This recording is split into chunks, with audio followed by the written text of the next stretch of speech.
Hello friends, welcome to Financial Management 36th and 37th session of 4th chapter.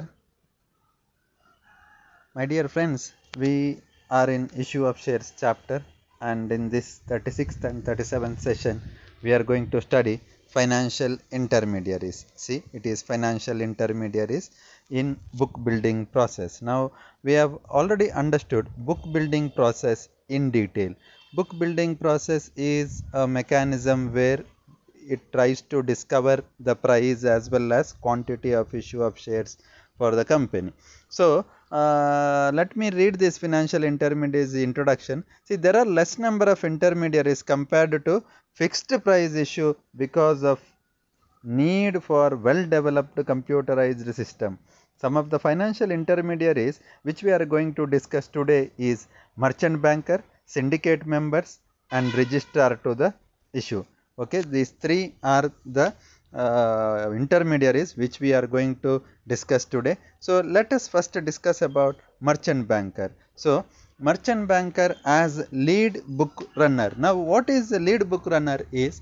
Lead book runner is the person or the institution which tries to take lead role in issue of shares. Okay, issue of shares. So let me see the functions and responsibilities of this merchant banker as lead book runner. So advertising the issue company or the appointment of other book runners.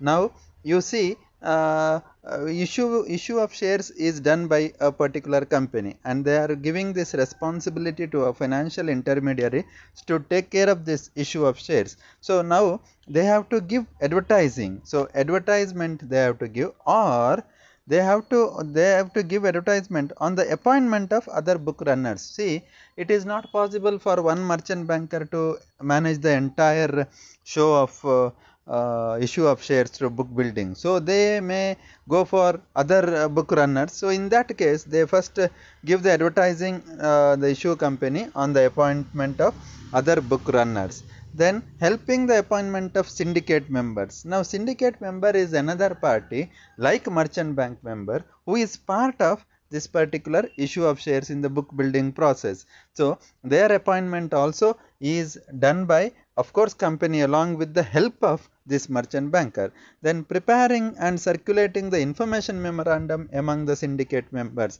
Now it is very important for the company or the merchant banker to give information regarding the company, regarding the various aspects related to the issue of shares. So my dear friends, ಈಗ ಈ Merchant banker ಏನು ಮಾಡಬೇಕು ಈ lead book runner ಅಂದರೆ, ಅವರು information ಅನ್ನು ಎಲ್ಲ syndicate ಮೆಂಬರಿಗೂ ಸರ್ಕ್ಯುಲೇಟ್ ಮಾಡಬೇಕು.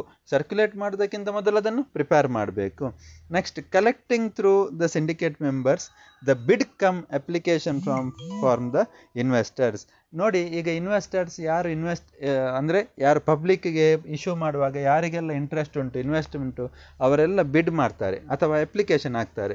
ಸೊ ಈ ಅಪ್ಲಿಕೇಶನ್ ಕಲೆಕ್ಟ್ ಮಾಡೋದು syndicate banker, syndicate member. So ಈ ಸಿಂಡಿಕೇಟ್ ಮೆಂಬರ್ನ ಎಲ್ಲ ಇನ್ಫಾರ್ಮೇಷನನ್ನು merchant banker lead book runner ಆಗಿ ಕಲೆಕ್ಟ್ ಮಾಡ್ತಾರೆ. ಸೊ ಇದು ಕಂಟಿನ್ಯೂ ಮಾಡುವ, ಇದನ್ನು ಇನ್ನೊಂದು ಸ್ಲೈಡಲ್ಲಿ ನೋಡಿ. Preparing the red herring prospectus and filling it with the SEBI along with the information memorandum.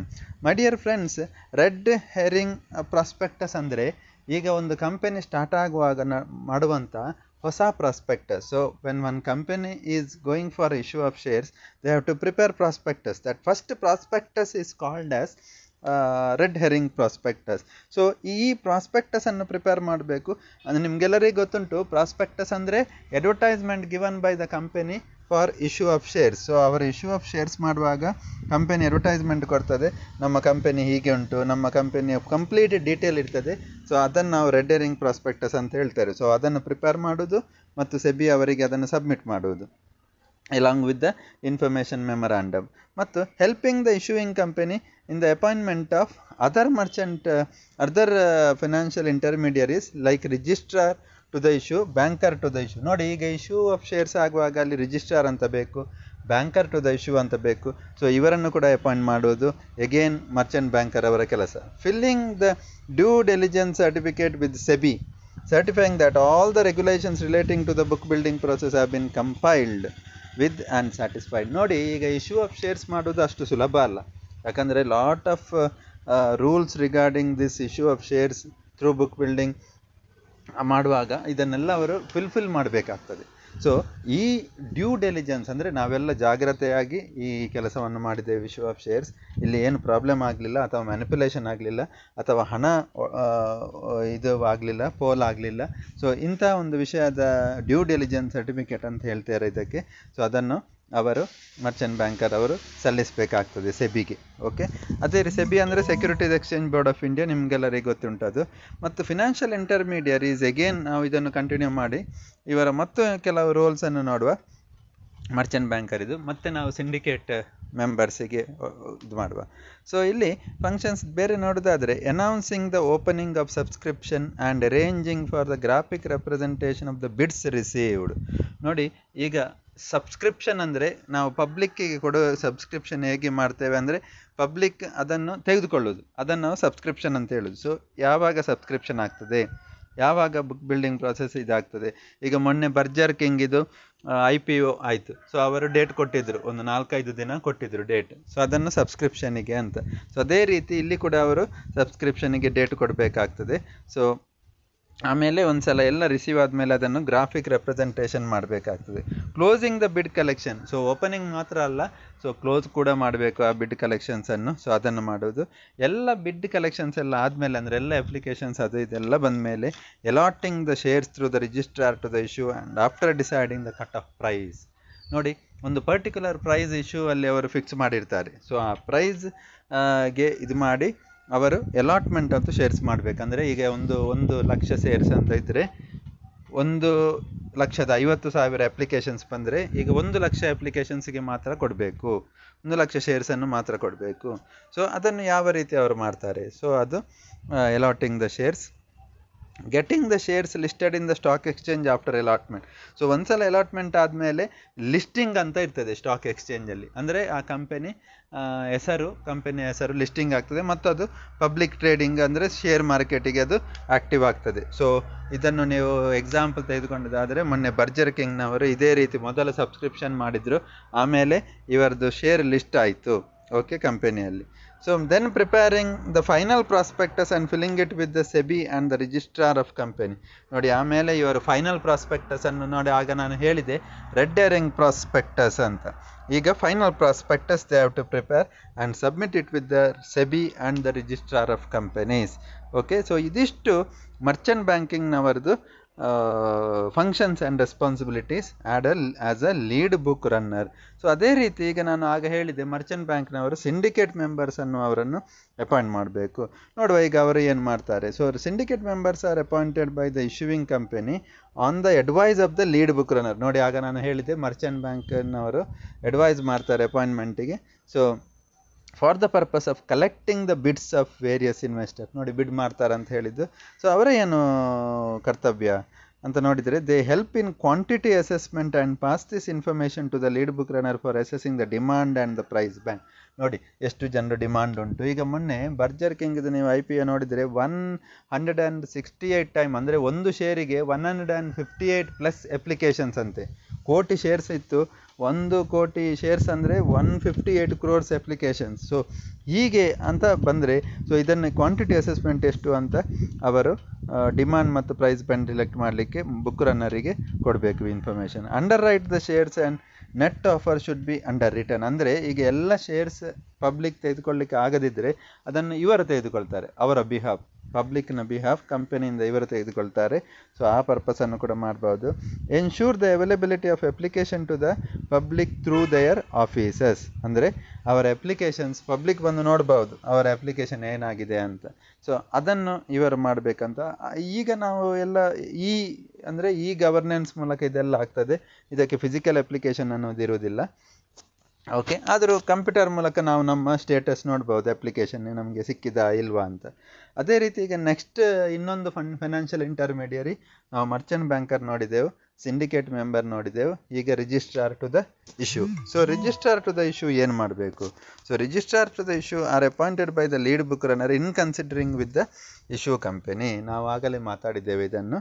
So functions and responsibilities ಇವರದ್ದು ಏನು ಅಂತ ನೋಡುವ. So he assists the issuing company in the appointment of bankers to the issue and opening of escrow account for accepting the application money. ನೋಡಿ, issue ಕಂಪನಿಗೆ assist ಮಾಡುವಂಥದ್ದು in the appointment of bankers to the issue. ನೋಡಿ, bankers to the issue ಅಂದರೆ ಈಗ ಎಲ್ಲ ಹಣ ಇಷ್ಟು ಅಪ್ಲಿಕೇಶನ್ದು ಬರ್ತದೆ. ಸೊ ಇದನ್ನು ಪರ್ಟಿಕ್ಯುಲರ್ ಬ್ಯಾಂಕ್ನ ಮೂಲಕ ಹೋಗ್ತದೆ ಇದು. ಸೊ ಅದನ್ನು ಅಪಾಯಿಂಟ್ಮೆಂಟ್ ಮಾಡೋದು ಆ ಬ್ಯಾಂಕನ್ನು ಯಾವುದು, ಸಿಂಡಿಕೇಟ್ ಬ್ಯಾಂಕಾ?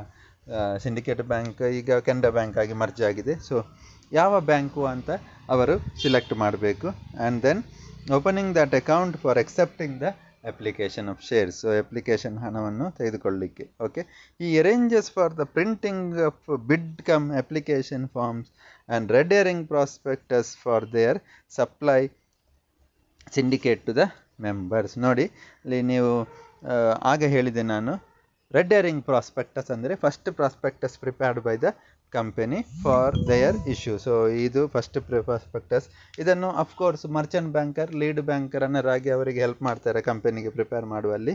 ಸೊ ಅದರ ಇದನ್ನು ಅರೇಂಜ್ಮೆಂಟ್ ನೋಡಬೇಕು, ಪ್ರಿಂಟಿಂಗ್ ಇದೆಲ್ಲ, ಮತ್ತು ಈ ಅಪ್ಲಿಕೇಶನ್ ಪ್ರಿಂಟಿಂಗ್ದು ವ್ಯವಸ್ಥೆ ಕೂಡ ಅವರು ನೋಡಬೇಕು. ಸೊ ಇದೆರಡು ಜವಾಬ್ದಾರಿ ಅವರಲ್ಲಿ ಇರ್ತದೆ. ಓಕೆ, ಮತ್ತು ಅದನ್ನು ಸಿಂಡಿಕೇಟ್ ಮೆಂಬರ್ಸಿಗೆ ಕೊಡಬೇಕು. Then he allots the net public offer proportion of the public issue to the retail investors in consultation with the lead book runner, the issuing company and the stock exchange. ನೋಡಿ, ನಾನು ಆಗಲೇ ಹೇಳಿದೆ ಎಷ್ಟು application ಬರ್ತದೆ ಅಂತ ನೋಡೋದು, ಅದನ್ನು ಅವರು ಅಲಾಟ್ಮೆಂಟ್ ಮಾಡೋದು. ಓಕೆ, ಅಲಾಟ್ಮೆಂಟ್ ಮಾಡೋದು ಕೂಡ ಅವರ ಜವಾಬ್ದಾರಿ ಆಗಿರ್ತದೆ. So he allots the public, ಇದು ಆಗ್ತದೆ. ನೆಕ್ಸ್ಟ್ ಇದನ್ನು ಕಂಟಿನ್ಯೂ ಮಾಡ್ತಾ ನೋಡಿ,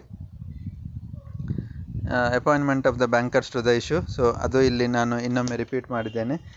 ಸೊ ನೀವು ಇದರಲ್ಲಿ ಈ ಚಾಪ್ಟ್ರಲ್ಲಿ, ಈ ಪರ್ಟಿಕ್ಯುಲರ್ ಚಾಪ್ಟ್ರಲ್ಲಿ ನೀವು ನೋಡಿದರೆ ನಮಗೆ ಫೈನಾನ್ಷಿಯಲ್ ಇಂಟರ್ಮೀಡಿಯರೀಸ್. ಓಕೆ, ನೋಡಿ ಇಲ್ಲಿ ಇದು 4th ಚಾಪ್ಟರ್ ಫೈನಾನ್ಷಿಯಲ್ ಮ್ಯಾನೇಜ್ಮೆಂಟ್, ಇದು 5th ಸೆಮಿಸ್ಟರ್ ಇದು.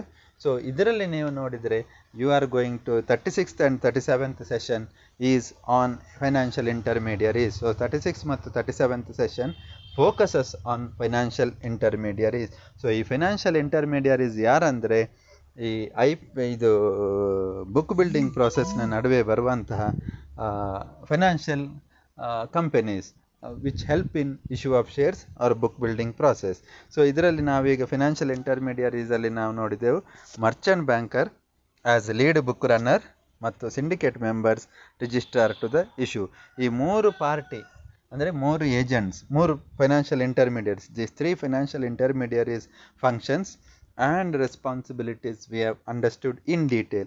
So our every function in this book building process is studied, and then we understood how they perform, how they act, what is their responsibility in the book building process. So ಇಲ್ಲಿ 36th ಮತ್ತು 37th ಸೆಷನ್ನ ನೀವು ನೋಡಿ, ಇಲ್ಲಿ 36-37 ಸೆಷನ್ನ financial ಮ್ಯಾನೇಜ್ಮೆಂಟ್ನ 4th ಚಾಪ್ಟರ್ನ issue of shares ಚಾಪ್ಟರ್ನ ನೀವು ಸಮ್ಮರಿ ಹೇಳುವುದಾದರೆ ಇದು basically focuses on financial intermediaries ಮತ್ತು ಈ ಫಿನಾನ್ಷಿಯಲ್ ಇಂಟರ್ಮೀಡಿಯರೀಸ್ನ ಫಂಕ್ಷನ್ಸ್ ಮತ್ತು ರೆಸ್ಪಾನ್ಸಿಬಿಲಿಟಿ, ಅವರಿಗೆ ಏನೆಲ್ಲ ಜವಾಬ್ದಾರಿ ಇರ್ತದೆ ಈ ಇಶ್ಯೂ ಆಫ್ ಶೇರ್ಸಲ್ಲಿ ಅಥವಾ ಬುಕ್ ಬಿಲ್ಡಿಂಗ್ ಪ್ರಾಸೆಸಲ್ಲಿ, ಏನು ಅವರ ರೋಲ್ ಇರ್ತದೆ.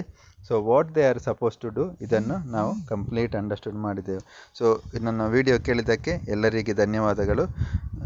ಒಳ್ಳೆಯದಾಗಲಿ.